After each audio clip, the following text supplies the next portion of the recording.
Hey, so here's a question.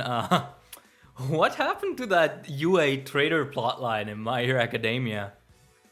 I'm being serious. Like no jokes, no JK. What happened there? Um, you might be thinking that it is uncharacteristic for me to be negative about My Hero Academia, and generally I am pretty positive about it. It's one of my favorite things ever, but it has some weird shit in it, and I think the traitor plotline takes the cake when it comes to weird shit. Now, before I get into why it's weird, let's quickly recapitulate what this plotline even is. I'm sure you've heard about it, I'm sure you've seen videos on it, but let's just all get to the same level.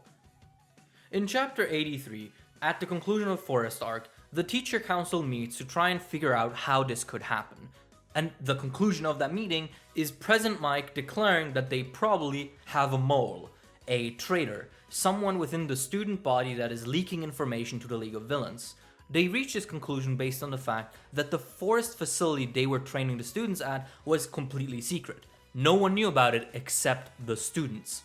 Horikoshi then does the incredibly brave thing, which is a very bold move as well, to not mention this again for almost 60 chapters until chapter 139 during the overall arc, when Tamaki mentions that the Yakuza reacted too quickly to them and speculates that there might have been a leak.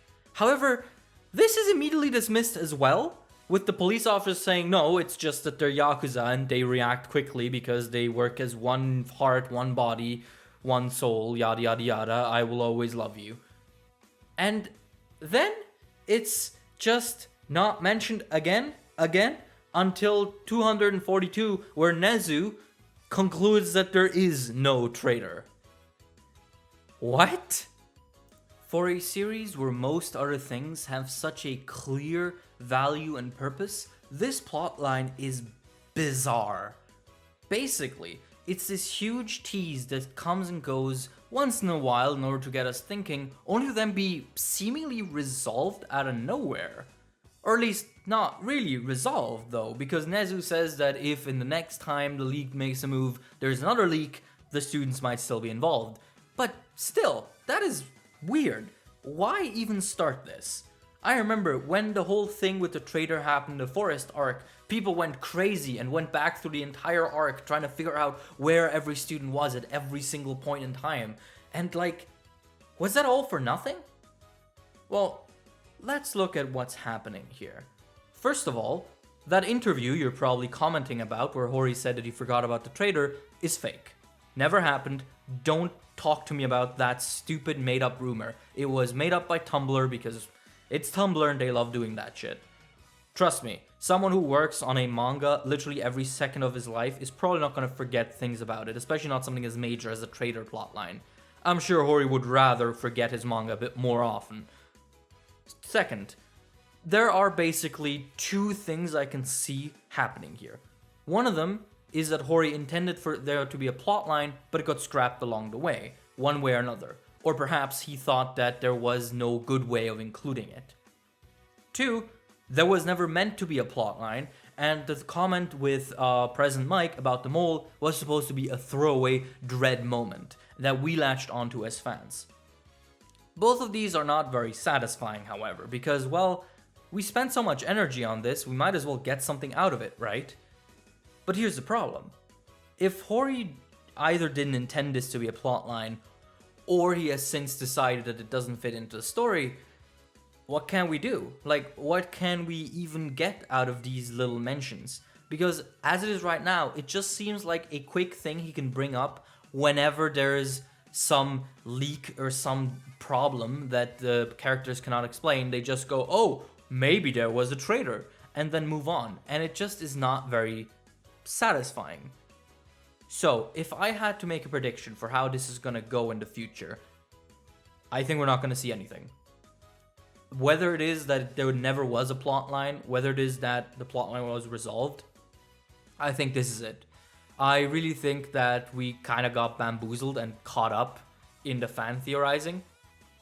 And maybe that's for the best, because the alternative is him actually doing a traitor plotline now when he's mentioned it a full of 3 times within 6 years. it's just not established enough to really carry a narrative. And I know that a lot of us said that about the Dobby plot twist as well. And you could say, oh, haven't you learned? Hori can always pull these things and still make them good because the Dobby plot twist was very good. But I think even there, the Dobby twist had a lot more establishment to it. It had character interactions, it had a back and forth, it had teases, red herrings, all that stuff. This plotline about the traitor has none of that. It's mentioned 3 times. Aoyama's weirdness in one of the arcs is like maybe a red herring that was intended by Hori, but at the same time, I don't know if I really believe that.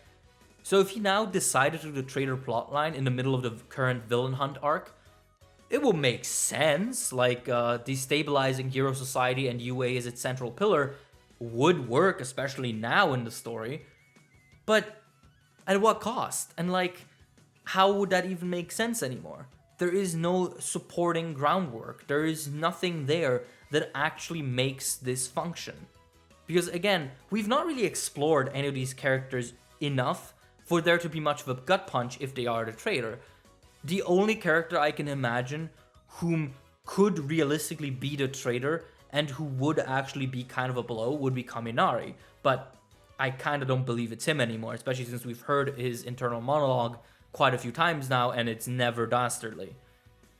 The only other 2 options that I can think of is that Nezu is a high-functioning Nomu that either unwillingly or at the behest of a code word leaks information. This is a theory that I believe was made up in the Church of MHA podcast with Aniki, so shout out to them.